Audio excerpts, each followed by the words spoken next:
Merci encore une fois de regarder RTI. Bonjour à tous, il est 6h30, vous suivez le premier point d'information.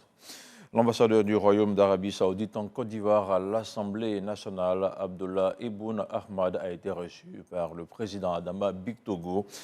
La diplomatie parlementaire et le rapprochement entre le Parlement des deux pays sont des sujets qui ont été abordés. Le compte-rendu de Moussa Konaté. La Côte d'Ivoire et l'Arabie Saoudite entretiennent de bons rapports de coopération. Une coopération que les deux États souhaitent voir renforcée au niveau de leur Parlement. Le sujet est au cœur de cette rencontre entre Abdullah bin Ahmad, ambassadeur du Royaume d'Arabie Saoudite en Côte d'Ivoire, et Adama Bictogo, le président de l'Assemblée nationale. Nous avons profité de l'occasion pour échanger la liste des groupes d'amitié parlementaire entre la Côte d'Ivoire et le Royaume d'Arabie Saoudite. Nous souhaitons renforcer les relations parlementaires entre le Conseil consultatif du Royaume d'Arabie Saoudite qui est Al-Shura et le Parlement de la République de Côte d'Ivoire. Le rapprochement entre les institutions parlementaires des deux pays, une initiative qui s'inscrit dans le cadre de la diplomatie parlementaire prônée par le président Adama Bictogo. Cette visite s'inscrit dans le prolongement de l'excellence des relations entre le président Alassane Ouattara et le roi d'Arabie Saoudite. Je crois que la diplomatie parlementaire viendra être un plus de l'excellence de la diplomatie existante déjà entre le roi de l'Arabie Saoudite et le président son Excellence Alassane Ouattara. L'ambassadeur d'Arabie Saoudite a invité le président de l'Assemblée nationale à effectuer une visite de travail et d'amitié dans son pays. Une invitation à laquelle Adama Bictogo a répondu favorablement. Emmanuel Desbroises s'en va. Le directeur de l'Agence française de développement pour la Côte d'Ivoire est en fin de mission dans notre pays.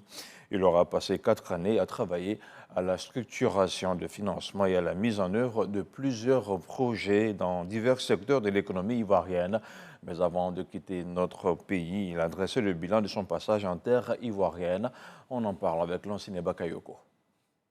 Durant les 4 dernières années, la santé, l'agriculture, l'hydraulique, l'assainissement, les infrastructures routières, l'énergie, la sécurité et les appuis budgétaires auront été les principaux leviers qui ont bénéficié de l'engagement de l'Agence française de développement en Côte d'Ivoire. Ces engagements, aussi bien au niveau des prêts souverains que du contrat de désendettement et de développement, s'élèvent à 2 902 milliards de francs CFA. Et M. Desbroises y a contribué substantiellement, particulièrement les prêts souverains et le 3e C2D, à hauteur respectivement de 1 000 milliards de francs CFA et de 751 milliards de francs CFA, soit 60% des concours de son institution en seulement 4 ans. Nous l'avons vu s'investissant pleinement à la recherche des solutions optimales et de compromis dans les discussions tout en veillant au respect des règles et procédures de son institution. Malgré ce départ inhérent à la mobilité et à la rotation qui rythme le parcours des expatriés dans les institutions, le dynamisme de la coopération construite sera maintenu et renforcé à la hauteur de la qualité des relations bilatérales entre la France et la Côte d'Ivoire. En 4 ans, c'est pas moins de 246 missions de l'AFD. Alors ça paraît comme ça un chiffre, et en plus on a eu le Covid entre les deux qui est un petit peu contraint pendant une période. Et quand on pense que chacune de ces missions a été reçue par le directeur de cabinet du Premier ministre, par l'ensemble des ministres, de ses collaborateurs, donc ça montre surtout la richesse de cette relation et de ce partenariat. L'éducation, formation, emploi, le développement rural et urbain, la biodiversité, les technologies propres, la justice, les droits de l'homme, l'industrie culturelle et créative sont les autres axes majeurs de la coopération financière avec l'Agence française de développement. Yamoussoukro se prépare à accueillir les festivités du 7 août prochain. Avant le jour J, les réceptifs hôteliers font leur toilette. Plusieurs secteurs d'activité se retrouvent ainsi boostés par l'annonce de la célébration de la fête de l'indépendance. Je vous propose de suivre ce petit tour d'horizon réalisé par Éric Goré. Les 28 degrés de ce matin sont passés à 34 degrés cet après-midi à Yamoussoukro. Le temps est clément avec le soleil doux qui a pris progressivement la place de la belle pluie à laquelle nous avons eu droit. Ici à Yamoussoukro, le compte à rebours a commencé à quelques jours de la célébration des 62 ans de la Côte d'Ivoire. Les 450 000 habitants de cette coquette ville, issus de toutes les couches sociales, sont conscients des défis à relever. Et déjà, les taximens sont en œuvre. La route nous fatiguait, ils ont réaménagé tout, donc bon, il n'y a pas de souci. Pour ravitailler tous les automobilistes de façon permanente, les gérants de stations-service rassurent. Nous, à notre niveau, on a déjà pris nos dispositions parce que, compte tenu de l'indépendance, on sait qu'il va y avoir plein de personnes qui seront à Yamoussoukro. Donc, du coup, on a déjà pris nos dispositions par rapport au ravitaillement. À ce niveau, il n'y aura pas de problème. Ce n'est pas les tenanciers des restaurants qui seront en marge de ce grand rendez-vous. Nous avons recruté de nouveaux serveurs. Mais jamais vous voyez que nous avons mis les drapeaux pour vous dire que non, nous sommes vraiment prêts ici. Les hôtels ont déjà commencé à recevoir le premier client. Haut ou moins standing, chacun devra tirer son plan. Depuis l'annonce de l'indépendance à Yamoussoukro, il faut dire que nous avons déjà pris toutes les décisions possibles. Vous savez, quand le président dit qu'il fait ça, aussitôt tout le monde se met en branle. Je parie que nous allons accueillir, même si c'est 5-10 000 personnes, nous ferons tout pour accueillir ces personnes-là. Déjà, nous avons commencé à réceptionner tous les hôtels. Et en même temps, ça ajoute les résidences qui viennent d'être créées. Et je pense qu'en tout cas, ils seront servis. Certains travaillent à faire connaître leur réceptif hôtelier. Et nous sommes rassurés que nous pourrons vraiment leur offrir ce souvenir-là, de la belle fête d'indépendance que nous allons avoir cette année. Cette célébration sera marquée par la présence de la plus grande autorité du pays. Si on le voit vis-à-vis, il vient nous saluer, on peut dire un mot. Le président de la République a invité à ses côtés ses prédécesseurs, Laurent Gbagbo et Henri Konan Bédié. C'est donc du beau monde qui rallie la capitale politique ivoirienne. C'est pour protéger toutes ces populations que les forces de défense et de sécurité font déjà la reconnaissance de la ville.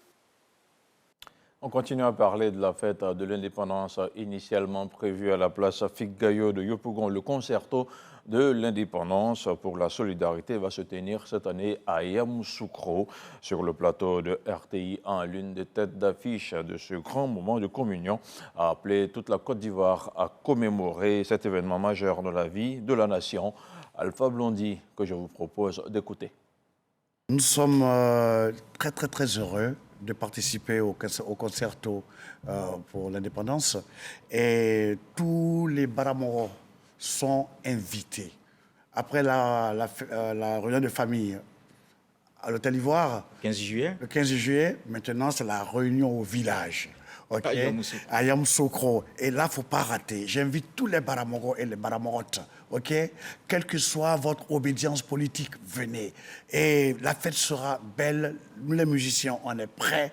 Okay? Venez nombreux et surtout avec ta permission, Koulibaly. Oui. Okay? J'aimerais inviter mes 3 grands frères pour donner cet exemple de cohésion, pour l'union des Ivoiriens.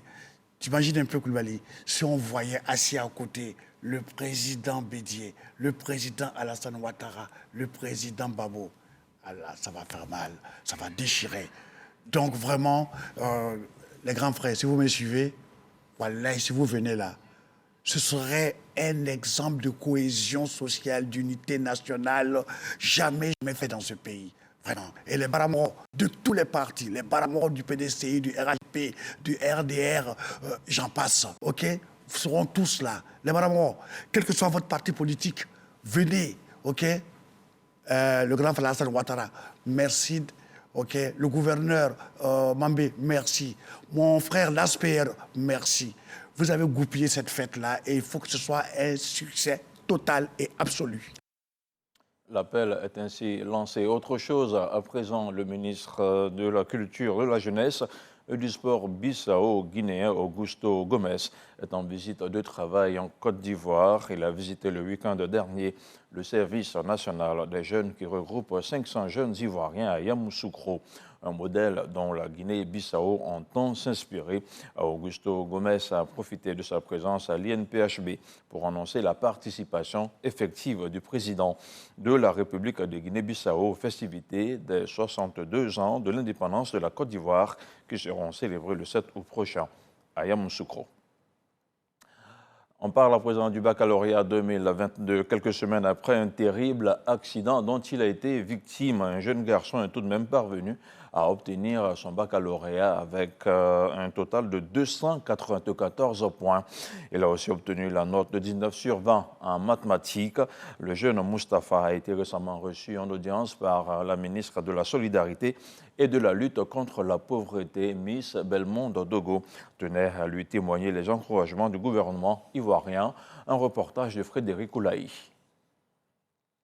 Âgé de 17 ans, Moustapha vient de réussir son baccalauréat session 2022 avec 294 points. Un examen obtenu au prix de grandes douleurs.